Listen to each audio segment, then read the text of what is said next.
Hello class 6, welcome back. तो हमने पिछले लेक्चर में क्या किया था, chapter number 2 components of food, इसका हमने कहाँ तक कर लिया था, रफेज तक कर लिया था, है ना। कि जो उसमें एलिमेंट्स जो होते हैं carbohydrate, fat, protein, vitamin, minerals, है ना, वाटर, रफेज, तो हमने रफेज तक ये सब कंप्लीट कर लिया था। सो द नेक्स्ट टॉपिक है हमारे पास में, that is types of food on the basis of their role. उनके रोल, उनके जो काम करते हैं वो उस बेसिस पे उनको 3 तरीके में डिवाइड किया गया है। So first is energy giving foods, so first is energy giving, second is body building,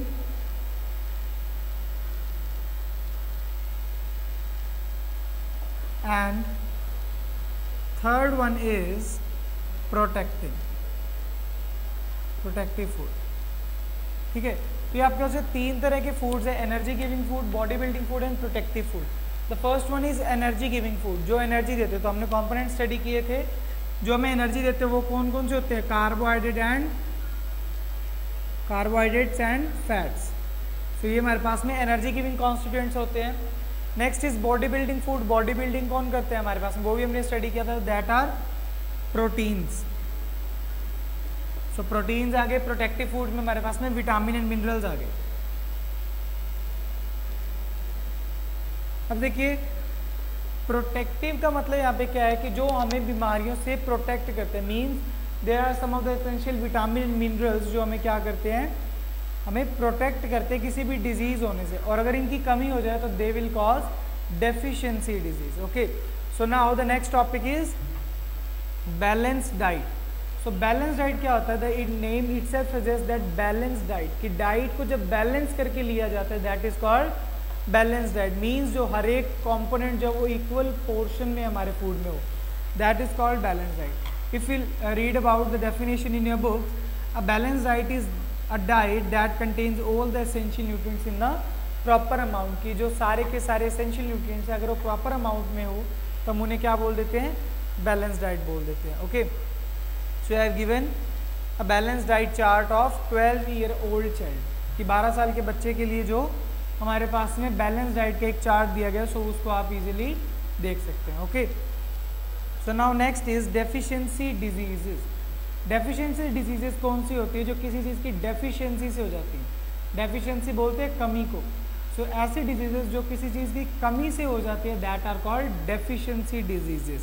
okay, now next is excessive intake of food is called over eating, कि कुछ भी ज़्यादा मात्रा में एक साथ खाते रहें उसको हम क्या बोलते हैं, ओवर ईटिंग बोलते हैं। ओके, कि हम कुछ भी बहुत ज़्यादा खाएं, so that is called over eating and that leads to obesity. Obesity का मतलब क्या होता है, मोटे हो जाना, मोटापा आ जाना, so that is obesity. Okay, so over eating leads to obesity. So now we are going to study about some of the deficiency diseases, की डेफिशिएंसी डिजीज किसी चीज़ की डेफिशिएंसी से कौन कौन सी डिजीजेस हो सकती हैं।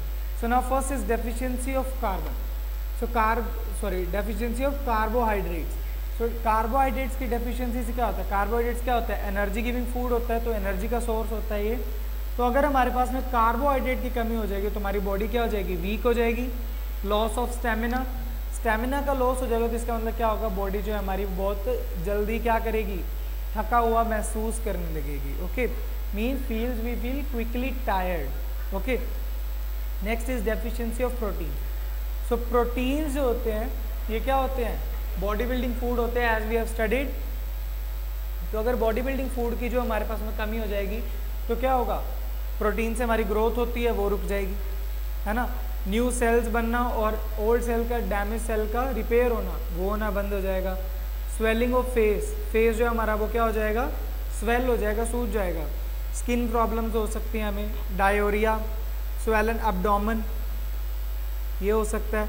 और क्या हो सकता है, discolouration of hairs. So these are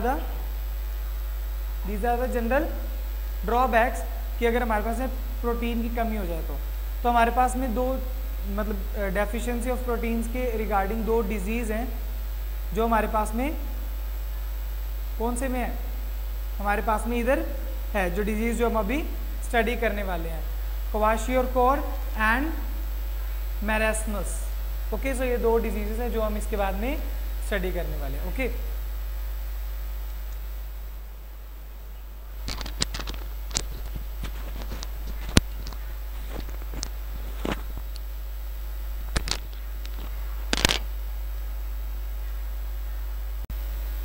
तो क्वाशरकोर डिजीज़ होती है, इसमें हमारे पास में क्या होता है कि जो बेली होती है, मीन्स जो पेट वाला एरिया होता है वो बहुत ही पोर्ट लाइक, मीन्स काफ़ी ज़्यादा स्वोलन हो जाता है। उसके बाद में क्या होता है, skin disease, mental retardation, stunted growth, ये सब प्रॉब्लम्स जो है ये हमें किसमें, क्वाशरकोर डिजीज़ से जो सफ़र करते हैं बच्चे, उनके अंदर जो सिम्टम्स आते हैं। Okay, so in this book you have given the photos also, कि आपको क्या दिया, पिक्चर दी हुई, आप उसमें से देख सकते हैं कि बच्चे कुछ इस तरह के दिखने लग जाते हैं। Okay, so now the next one is marasmus. Marasmus में क्या होता है, हमारे पास में जो डिजीज होते हैं, बच्चे जो होते हैं बहुत ज़्यादा थिन दिखने लग जाते हैं, मीन्स बहुत ज़्यादा पतले, weak legs, loss of appetite, means भूख भी नहीं लगती है, loss of energy, and these are some of the things. इस चीज़ को देखते हुए हमारी गवर्नमेंट ने क्या किया कि एक स्कीम चलाई ICDS, जिसके रिगार्डिंग आपको क्या होगा कि मिड डे मील बच्चों को स्कूल में दिया जाता था, जो पुअर चाइल्ड है उनको मिड डे मील दिया जाता था ताकि उनको इस तरह की कोई प्रॉब्लम्स ना आए। Okay, next is deficiency of vitamins, कि विटामिन की डेफिशिएंसी से कौन कौन सी डिजीज़ होती है। विटामिन C की डेफिशिएंसी से हमारे पास में होती है स्कर्वी। ओके, तो इसके मेजर सिम्टम्स क्या होते हैं, swelling and bleeding of gums. Gums जो होते हैं हमारे टीथ के ऊपर वाला जो एरिया होता है, इसको हम गम्स बोलते हैं। तो इनका क्या होता है, स्वोलन हो जाना, और इसके जो क्या होना, ब्लीडिंग होना इसमें से। Okay, next is rickets. Rickets में क्या होता है हमारे पास में, रिकेट्स होता है ये विटामिन D की कमी से होता है। इसके अंदर हमारी बोन्स जो है वो बहुत ज़्यादा सॉफ्ट हो जाती हैं, और हल्की सी कोई भी चोट या टक्कर लगने से भी बोन्स क्या हो सकती हैं, टूट सकती हैं, फ्रैक्चर हो सकता है, डैमेज हो सकती हैं। Okay, next is anaemia. Anaemia क्या होता है, एनीमिया जो कमी होती है आयरन की कमी की वजह से होता है। जो हमारी बॉडी में आयरन की जब कमी हो जाती है तो अनीमिया हो जाता है। एनीमिया मीन्स हीमोग्लोबिन की जो कमी हो जाती है इसके अंदर, जो हमारी blood cells, red blood cells, उसका क्या होता है, एफिशिएंसी इतनी ज़्यादा नहीं रहती है, और उसकी जो हमारे पास में जो हीमोग्लोबिन होता है वो उसका क्या हो जाता है, लॉस हो जाता है, जिसके कारण जो पर्सन है वो पेल दिखना, पीला दिखना शुरू हो जाता है, और एपेटाइट से भी लॉस हो जाता है, मीन्स भूख लगना भी उसको बंद हो जाती है। And last disease, deficiency disease is goitre. Goitre जो है ये हमारे पास में किसकी वजह से होता है, आयोडीन की कमी की वजह से होता है, नमक की कमी की वजह से होता है। ओके, सो नमक की कमी की वजह से हमारे पास में गोइटर हो जाता है, जिसके अंदर क्या होता है, जो हमारी ये ग्लैंड्स होती है बहुत ज़्यादा स्वॉलअप हो जाती है, बहुत ज़्यादा फूल जाती है। आपको इसमें पिक्चर भी दे रखी है गोइटर की। तो इसके अंदर क्या होता है, मोस्टली ये हिली एरियाज़ में होता है, क्योंकि वहाँ पे हमें क्या होता है, सॉल्ट की कमी होती है। Okay, and regular iodise salt लेने से ये डिजीज़ क्या हो सकती है, क्योर की जा सकती है, सही की जा सकती है। And the last one is deficiency of water, कि वाटर की डेफिशिएंसी होने की वजह से क्या होता है कि बहुत ज़्यादा हाई टेम्परेचर में रहने की वजह से या डेजर्टी एरिया में रहने की वजह से वाटर का लॉस हो जाता है बहुत सारा। और ये लॉस जो होता है ये कैसे दोबारा क्योर किया जा सकता है, वाटर को प्रॉपर सप्लाई देके, है ना, वाटर की प्रॉपर इनटेक से। तो उसके लिए ORS सोल्यूशन बनाया जाता है, ओरल रीहाइड्रेटिंग सोल्यूशन। इसके अंदर क्या होता है कि आपको क्या किया जाता है, जो पर्सन डिहाइड्रेटेड हुआ है, मीन्स वाटर से लॉस से, मीन्स वाटर का लॉस क्या होता है, डिहाइड्रेशन। जो डिहाइड्रेशन हुआ है उसे उसको रीहाइड्रेट करना, वापिस से रीहाइड्रेट करना उस पेशेंट को दिया जाता है ये, जिससे क्या होता है वो बहुत जल्दी रीहाइड्रेट हो जाता है, डिहाइड्रेशन से रिकवर कर लेता है। और ये सोल्यूशन जो है ये जनरली आपको हॉस्पिटल से मिल जाएगा। अगर आपको नहीं मिलता है तो आप इसको घर पे भी प्रिपेयर कर सकते हैं by adding 6 spoon of sugar and 1 spoon of salt in 1 litre of the drinking water. ठीक है, तो आप क्या कर सकते हैं, इसे ड्रिंकिंग वाटर में डाल के और बना सकते हैं। Okay, so this is called oral rehydrating solution. So these are the some of the deficiency disease of our chapter. So this chapter got complete. So we will discuss our next chapter in our next lecture. Just thank you and have a nice day.